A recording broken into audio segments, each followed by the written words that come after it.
Hi guys, welcome to another episode of the Coffee Conversation Show, powered by the Emerging India Forum TIFF and our technology partner Prime Infotech Solution.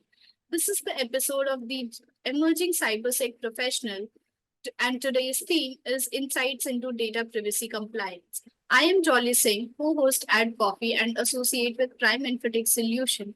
And today we have the privilege of talking with Shruti Ghosh, a dedicated and accomplished senior data privacy consultant at ANB Solutions Private Limited. With a wealth of experience from her time at Saro Consulting and an impressive list of certifications, Shruti is a true expert in the field of data privacy. Join us as we delve into our professional journey and uncover the intricacies of data privacy compliance while getting to know the person behind the expertise. Whether you are seasoned professional or just starting in the field, this conversation promises a very valuable insights and inspiration. So, very warm welcome to you, Shruti. Thank you so much, Jolly, for having me today at Coffee's Conversation. It's an absolute pleasure having you here. So before we delve into the conversation directly, just let me just explain you how the entire conversation flow of conversation is going to be. So we have three rounds in total. The first is the professional questions round. The second is going to be the personal questions round, and we will be ending the entire conversation with a very fun rapid fire round. Also, like at the end of the rapid fire. If you perform really well, we have a very small surprise for you. So literally embrace yourself and let's just get started with the very first round, which is the professional questions round. And my very first question to you would be that what motivated you to specialize in data privacy and compliance specifically? Okay, so I think my journey in data privacy began when I realized that um, I started out as a lawyer, right? I started out practicing law. And then I realized that there's so much happening in the tech law and the cyber law space. And that's when I also delved more into it. And I even wrote a paper on it as a part of my thesis in college.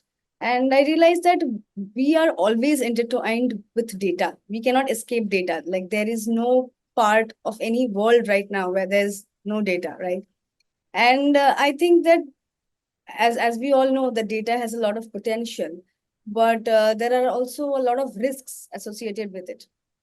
And I started reading up and I started researching about those risks and how organizations or MNCs are dealing with those risks and what are they doing about it. So that's when I decided that I want to get into cybersecurity and privacy and see if I can contribute or if that is something that is my calling. And that's when personal data came into the picture. Data privacy, safeguarding the personal information of customers, of people that are associated with these organizations. So I think that was where I fit into. I think more than law. I think that when I started delving on that path, I think I really liked what I found. So that was it. That's really amazing actually. So you have been working at ANB Solutions Private Limited as a senior data privacy consultant. So what kind of challenges you are facing? Like anything that you are doing there with Of respect to course, any there are many challenges that I can think of, but the few of the challenges that keep coming up time and again is that the regulatory landscape of India keeps changing, right? So when there are new laws, new regulations introduced, and suppose I'm working for an organization which is an MNC, and it has its base in different jurisdictions, and that's when you need to comply with each of the jurisdictions, and that can be a challenge for our clients or for any MNCs, because you not only have to abide by to the laws and regulations of the country that you are based out of, but also the other different jurisdictions. And that kind of compliance, that kind of data mapping, that kind of processing requires a deeper look into the organization's data processing activities, data handling practices, and the regulatory measures of those different jurisdictions. So that requires an entire team of privacy, professionals, because that is not a one-man job. And I have seen that a lot of times it happens that to make this understand to our client that how important the regulatory compliance is a challenge, because businesses can happen anywhere, right? But the laws, the regulations, the compliance, the audits behind it is something that we need to ensure. So I think that is a challenge that we keep facing in a consultancy firm. Yes, I can totally relate to that, and our audience also. And again, Shruti, you mentioned cyber security and data privacy being such a dynamic in nature. So what are the most significant changes you have seen in data privacy laws in the recent years? Okay. There are many laws, and even every day there is some new regulation, especially if we look into GDPR, which is the constitution of data privacy. There are some regulations coming up every other day. But I think what I've realized from my work in my previous organization and even in ANB, that there is no one size that fits all approach. That is not something that you can do. If your client is in banking sector, you need to have a set of checklists and set of controls in place for banking and finance compliance. If your company is based in telecommunications, then you need to make sure that it is complied with the DoD regulations, and so on and so forth, right? So, and also it is very important to have a proactive approach. So I've seen many people that they take this approach that when something will go wrong, they will do something about it. Yeah. But you cannot work like that in cybersecurity or data privacy, because you need to be two steps ahead and you need to think, ki, I have already taken care of the problem without having a problem. So you need to have a control or a check in place, that so that's the kind of approach that we go. A reactive approach is not something that we recommend. We always think, no, we have to be proactive about it. So these are my learnings. Yeah.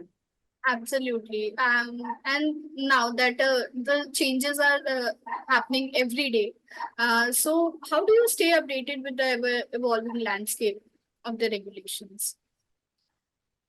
I read. I read a lot. So I think one of my favorite things to do is to read about all the changes that are happening. And I am in like multiple groups, and there are articles, seminars, workshops happening every now and then. And because, privacy is such a hot topic right now, someone has to say about a particular topic every other day, right? So it's not stagnant, it's very dynamic. And as a privacy professional who is up and coming, like, you want to know what those changes are. You want to hear from people who have 20, 30 years of experience. So and my go-to place would be, these websites like international organizations like IAPP or OneTrust, and they have these seminars, they have their articles that they publish, and they even have workshops that you can participate in.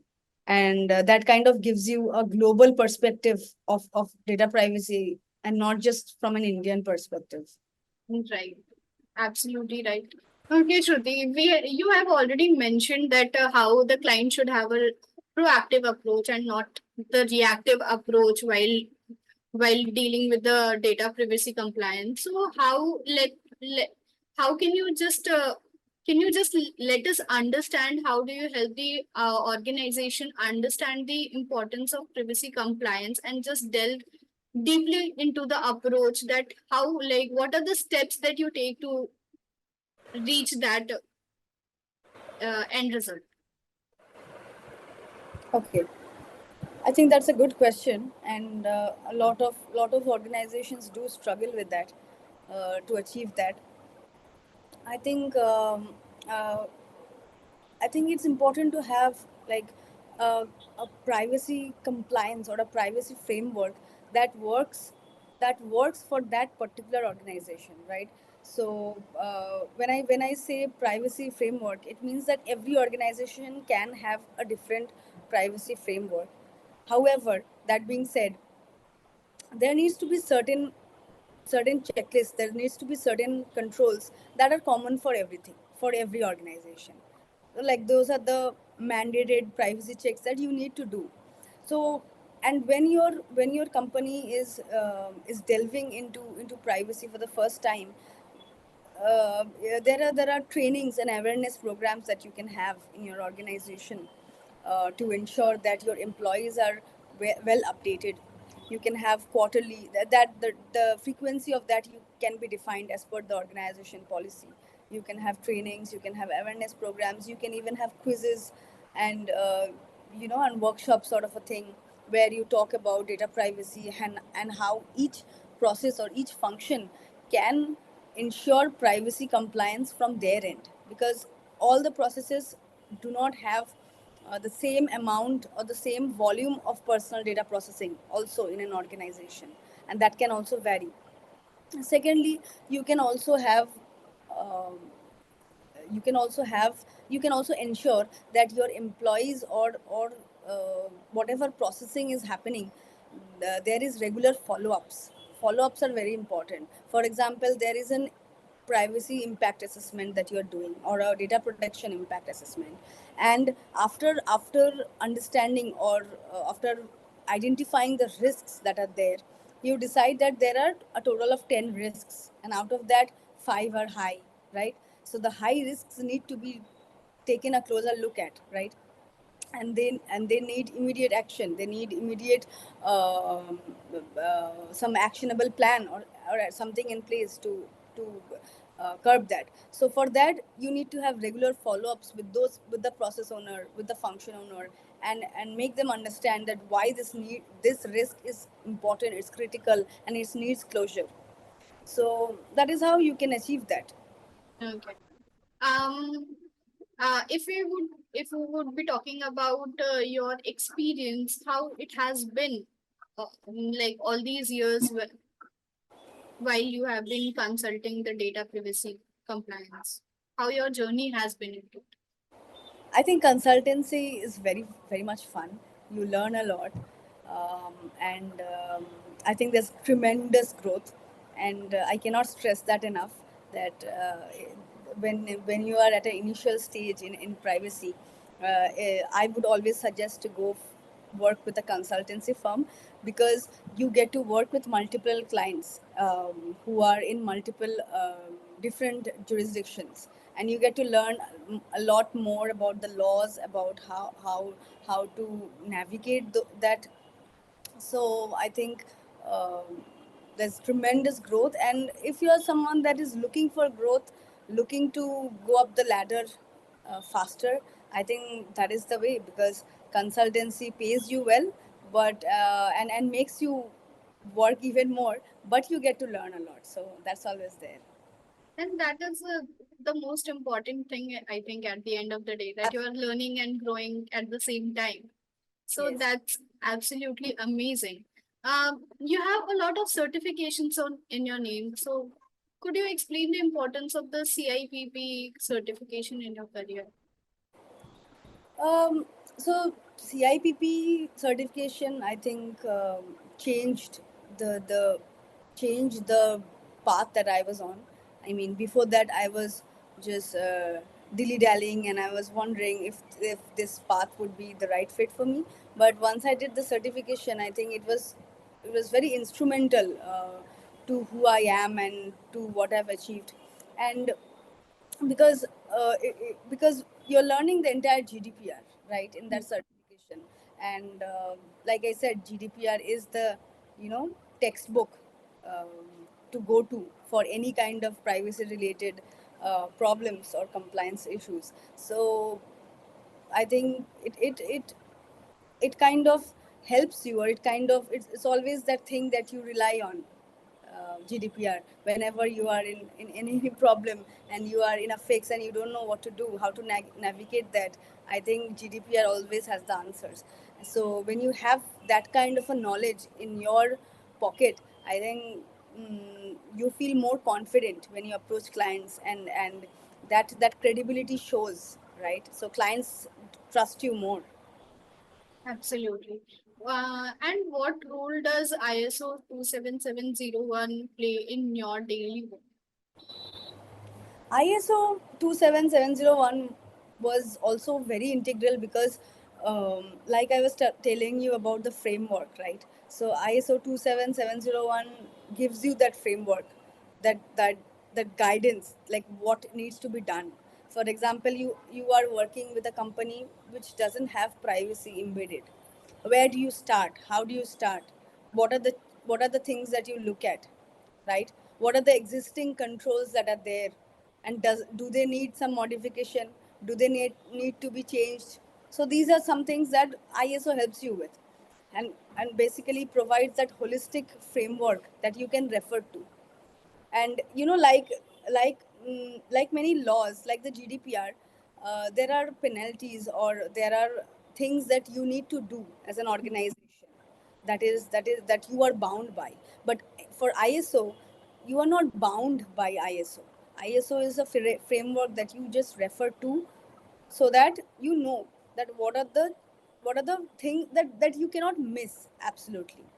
So it kind of helps the organization to establish and implement the privacy controls. Okay.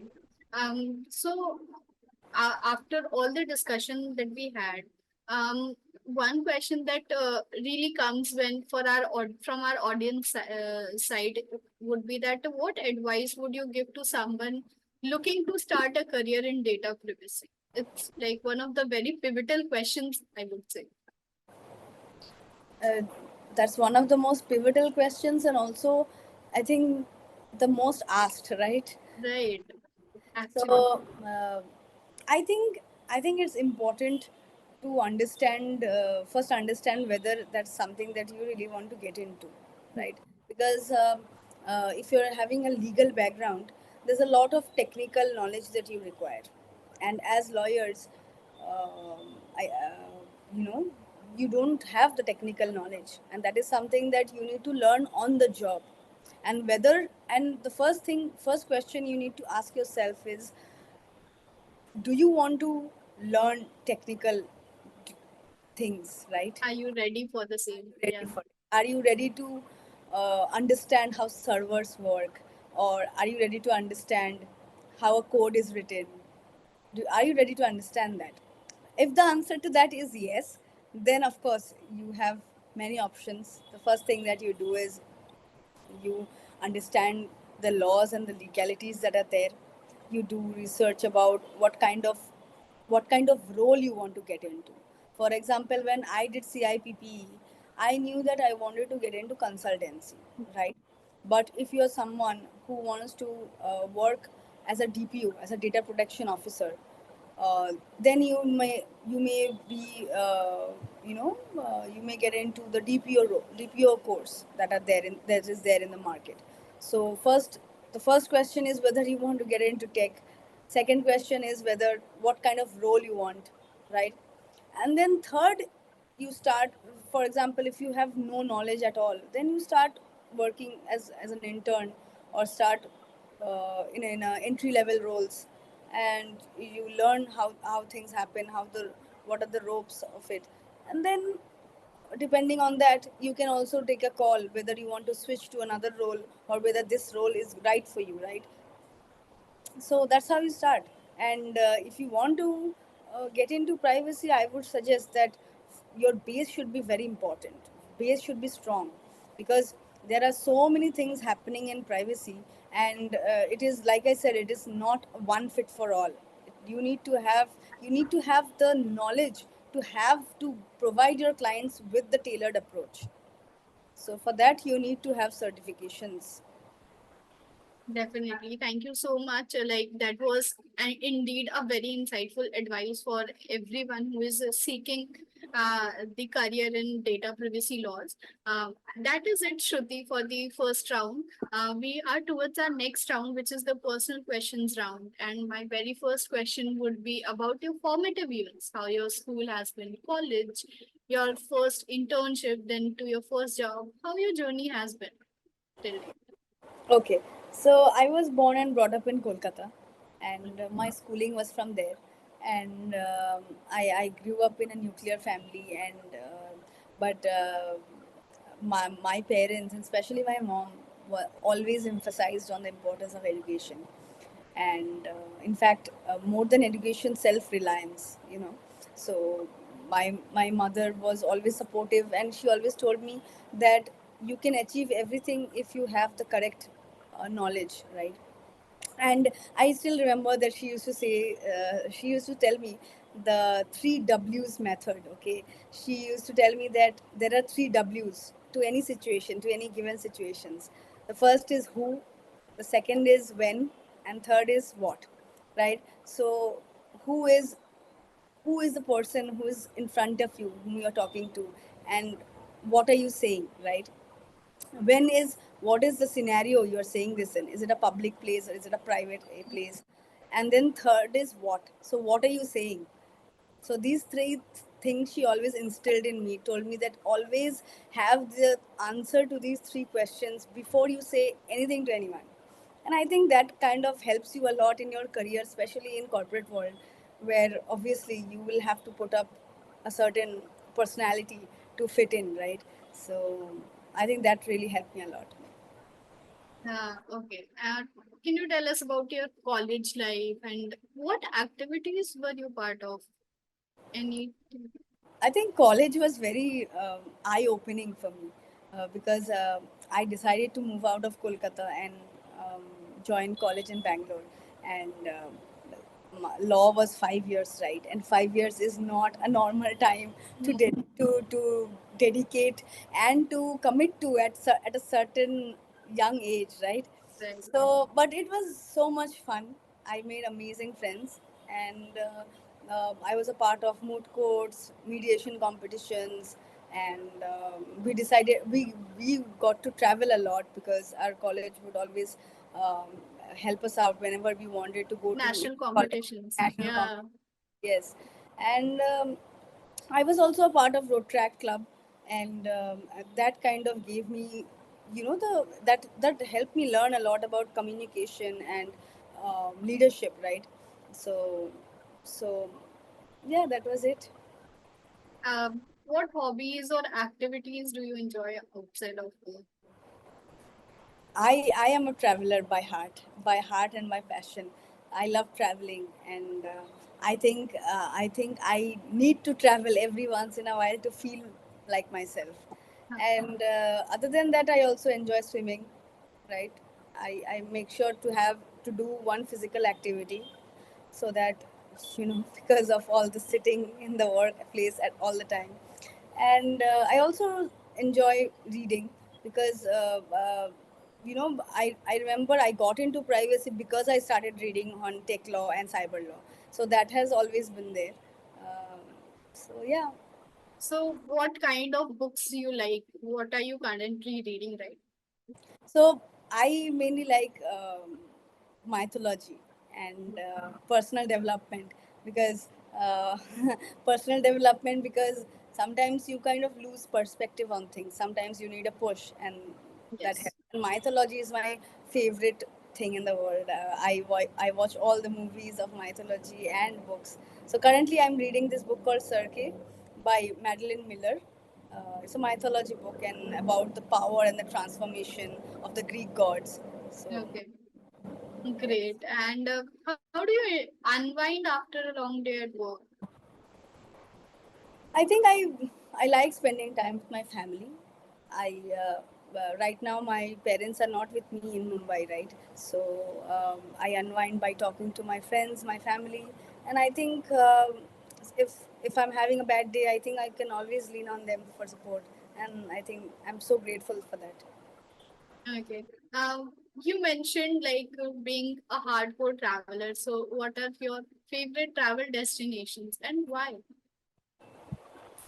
I think I wouldn't say travel destination. I have always wanted to go to Japan, right? Okay. And I have not been able to, but it is in my to-do list because I think I have read a lot about their tradition and along with the tradition and culture, they're also so modern, right? Mhm. And their their work ethic or their attention to detail of cuisine or architecture, and it's so admirable. So I've always wanted to visit Japan. Okay. Um, if you are to describe yourself in a line, what that line would be, Shruti? Okay, that's a difficult one. uh, I think I can tell you what I live by. I always try to live by the, three C's, that is conscious choices and considerable actions and credible outcomes. So I think I live by that. So that is who I am. That's really amazing, actually. And with that answer, we are done with the personal questions round as well. We are towards our last round, which is the rapid fire round. And as promised, if you perform really well, we have a small surprise for you. Um, you have to be very quick with the answers, and whenever you are ready, we can get started with that. Okay, Okay? I'm ready. Okay. So tea or coffee? Coffee, Early bird or night owl? early bird. Favorite book? Um, the one that I'm reading right now, Circa by Madeline Miller. Okay. Favorite movie? Favorite movie? Kal Ho Na Ho. One word that describes you the best. Empathy. A dream. Okay. Dream vacation spot is Japan for you. Biggest pet peeve? Uh, I don't like it when someone is dirty. Okay. Favorite cuisine? Chinese. Most used app on your phone? Instagram. Okay. The best mythological book according to you? uh, the Ramayana book that I'm reading. Okay. Best piece of advice that you have ever received?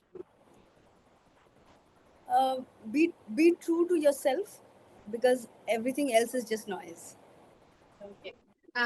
If you could meet any historical figure, who would it be? I want to meet Karna because I've been reading about him and he's so strong and he's also so smart. So I would like to take points from him. Okay, that is great, and that is it for our today's conversation, Shruti. Thank you so much for joining, and this is the surprise that have been mentioning about. This is an ebook about this cyber security called "Is Your Organization Cyber Healthy?" This you would be our team would be getting in touch with you, and you would be receiving this ebook hand autographed by the author himself, along with some other goodies. So embrace yourself and hold on tight. You would be receiving in your mail very soon. This is the small surprise from our side. And thank you so much for joining. This has been a wonderful experience, and I hope you enjoyed this as much as I did talking to you, and our audience did listening to you. Um, and it was an absolute pleasure having you on this show. Thank you so much. Thank you so much, Jolly. I hope I was able to answer the questions, and I hope I was able to help a lot of people who are looking or who are thinking about getting into data privacy. And you can always reach out to me on LinkedIn. My DMs are always open to answer any questions. So thank you so much. Yeah. This has been a very insightful episode actually, and our audience have taken all the notes. I'm very sure of it. I again thank you for taking your time out of your busy schedule, um, having this session with us. Thank you so much. And for our audience, please stay tuned to watch this and many other episodes of Coffee Conversation Show on our YouTube channel, the Coffee Conversation Show. Please like, share, and subscribe to our channel. And we would be looking forward to yet another guest speaker with yet another cup of coffee. Thank you so much, everyone, for joining. Thank you so much, Shruti. Thank you, Jolly.